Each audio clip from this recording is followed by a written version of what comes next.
Oh, this lockdown's becoming exhausting now, and it ain't gonna end anytime soon. It's like, schools are obviously shut, so the kids are here 7 days a week.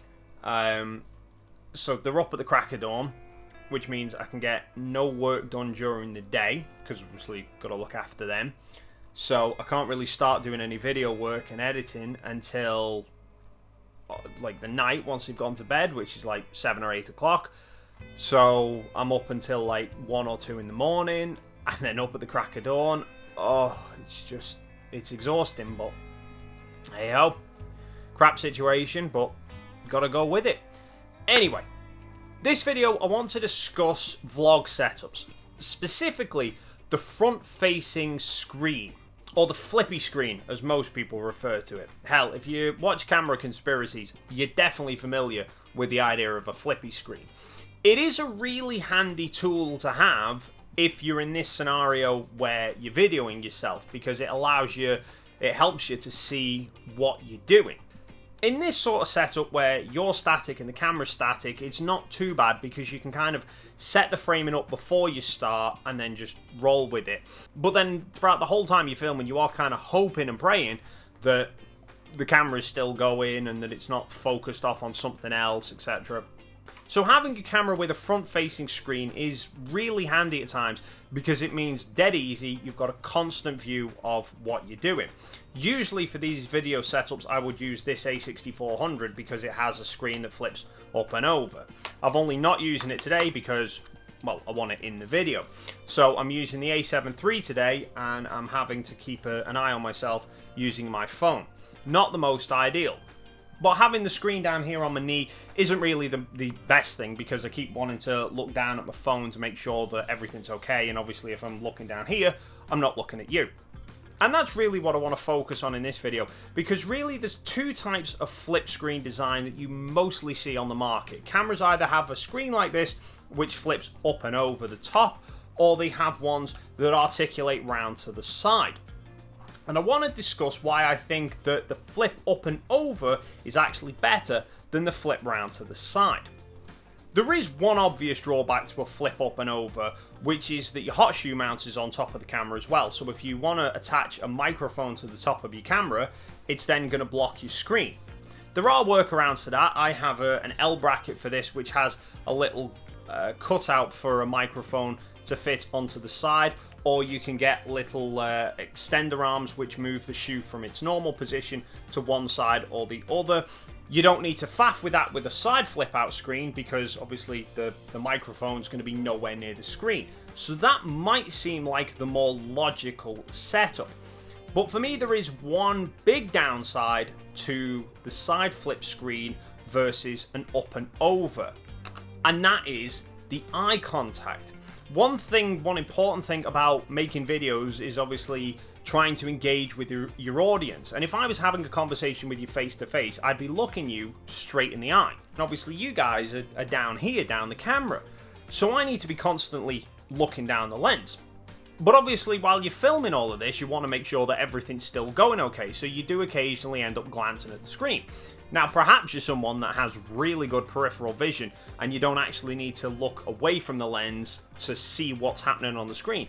I, unfortunately, am someone that is quite easily distracted by moving things. So I tend to quite often find myself glancing away from the lens and sometimes actually not realizing I'm fixated on the screen. I might be looking at the screen for longer than you might realize. But with a flip-up screen, that's actually not that much of a problem, because where you'd usually be looking about here, it's only just over the top of the lens that you're then looking at the screen. So, like right now, I'm not actually looking down the lens, I'm looking at the Sony badge just above the lens. Like right now, I'm not looking down the lens, I'm actually looking just below the lens at the spirit level on the tripod. But because I'm staying on the same sort of longitudinal axis as the lens and I'm not looking glaringly up or down, I'm only off by a fraction, you don't actually notice it so much. However, if I glance off just to the side, even though I'm only just off center of the lens where a side flip screen would usually be, it becomes more apparent that I'm not looking down the camera. So that's why I actually think that a flip up screen is better than a flip round screen. Quite famously, Casey Neistat wears sunglasses in all his videos, and that's actually why he does it. Yeah, I remember him saying once that the reason he wears sunglasses is because he can't help but look at himself in the screen on the camera, and he always uses cameras with a side flip screen, so he's not looking down the lens. It's obvious he's not looking down the lens, so he hides that fact by wearing sunglasses, so you can't actually see that he's not looking down the lens. He's watching himself on the screen. Like I said, I'm quite guilty sometimes of fixating on the screen, not the lens. Sometimes it's because I am just distracted by myself moving. I don't know, this is involuntary, I can't help it. Other times it might be because I'm holding up objects and I want to make sure that they're in the frame, not too far off to the side, but then also not covering my face as well. So it's good to be able to see where you're holding items up. Or in some of my videos where I'm putting graphics over the screen, I want to make sure that I'm gesturing in the right sort of place for when I'm then putting the graphics up later on. Now, maybe you are someone who is blessed with the gift of not getting distracted by themselves, or is able to do all that without taking your eyes off the lens, in which case, congratulations, happy days for you. But if you're more someone like me who does get distracted and fixated on watching the screen more than the lens, then I think it's quite important in that case to have a screen that flips on the same axis as the lens.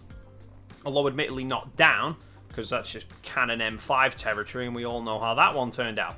But the side flip round screens that seem to be extremely popular with, vloggers and stuff, I actually think is not really the best design. I mean, you look at that, look how far off axis you'd have to be looking to be watching the screen. The moment, even just glancing at the screen, you're way off watching down the lens. It becomes so obvious to your viewer that you're not looking down the lens. Whereas with the screen just above the lens, you've no idea right now that, again, I'm watching the Sony badge.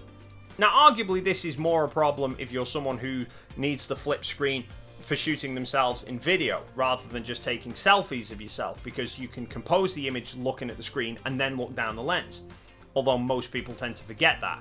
Like when they take pictures of themselves with the phone, they watch themselves on the screen and press the shutter button, looking at the screen, forgetting to look back at the camera, and then you just have this picture of yourself not looking at your camera.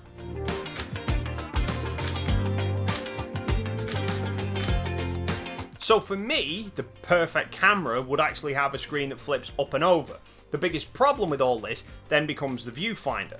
Because on the likes of the A6400, 6600, M6, Canon M6 and M6 Mark II that do have flip-up screens, they don't have central viewfinders.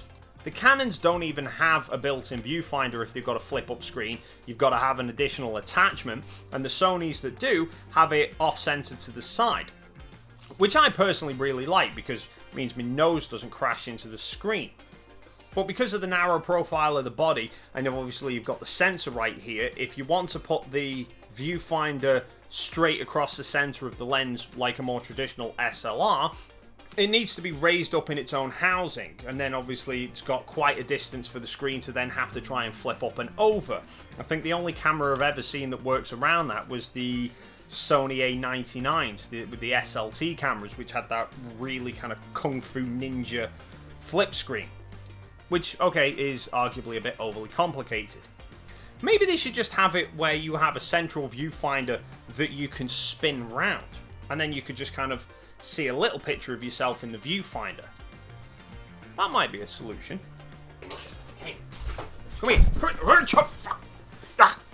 I'll get you in before the video ends. Yes. Don't panic. He's here. But anyway, that's just my take on it all. If you're after a camera that you're going to be using to film yourself, then a flip up screen I think works better than a flip round screen. Obviously, if you don't shoot video, ignore everything I've just said.